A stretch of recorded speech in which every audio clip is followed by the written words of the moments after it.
वापरण्यासाठी. त्यांनी ज्यावेळेस म्हणे हे आता दादा म्हणे हे 3,000चं औषध आहे.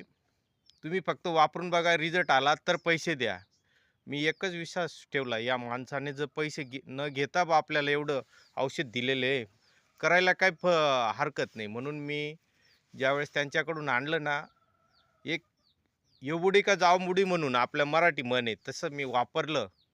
पण मला आज 100% कांद्याचा रिझल्ट आलेला आहे. कांदा पाहून घ्या तुम्ही. प्रत्येक कांदा कांदा म्हणजे कांदाच आहे.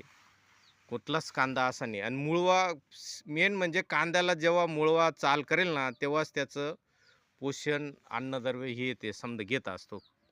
समजा जास्त म्हणजे समजा जास्त कांदा पाहिजेल आपल्याला मेन. मुळवा जास्त पाहिजेल, कांदा पण आला पाहिजे फुगवणसाठी आणि मुळवा पण चांगला व्यवस्थित आहे. साईल केअर औषध प्रत्येकाने पाण्यामध्ये जर असं लिक्विड वापरलंच पाहिजे. हे त्यांनी मला आधीच सांगितलं होतं, हे वापरा बा एक वेळास तुम्ही फ्रीमध्ये घेऊन जा. पैसे दिले आले तेव्हा द्या. पण तुम्ही एक वेळा याचा अनुभव घ्या. खास एक म्हणजे पूर्ण 3 एकरमध्ये मी अनुभव घेतलाय. माल एकच नंबर आहे. माल ह्या वर्षी ज्या वर्षी एका मागच्या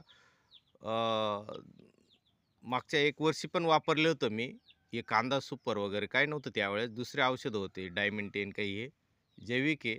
पण प्रत्येक जेवढे माझे नातेवाईक आहे, जास्त नाही कोणी वापरले ना, मी एक माझा एक परिवार आहे हाताण्या गावाला. प्रत्येक सूर्यवंशी परिवाराने माझ्या भरोश्यावर वापरा आहे. प्रत्येक एक ही बाटली प्रत्येक तालुक्यात पोच आहे साईल केअर. माझ्या एक परिवाराने जरी वापरलं ना, तरी पुष्कळ आहे. कुणी नुसतं व्हिडिओ बघून घ्या. तुम्हाला वाटलं, नाही वापरलं तरी चालेल. पण माझे भाऊ बंडकी म्हणून मी एक सांगतो, सूर्यवंशी हाताण्या गावात. त्यांनी एक खास एक तुकड्याला काका प्रत्येकाने वापरलं पाहिजे. हा असं पांढरी मुळी आणि कांदा एकच नंबर येईल. आणि तुमची जी जमीन आहे, आम्ही इसावा खाऊ देत नाही जमिनीला. आता 3ऱ्या पिकाची तयारी चालू आहे. पहिले बाजरी घेतली. बाजरीनंतर हा कांदा आहे. हा कांदा निघल्यावर आला. याच्यानंतर मी मका घेणार आहे.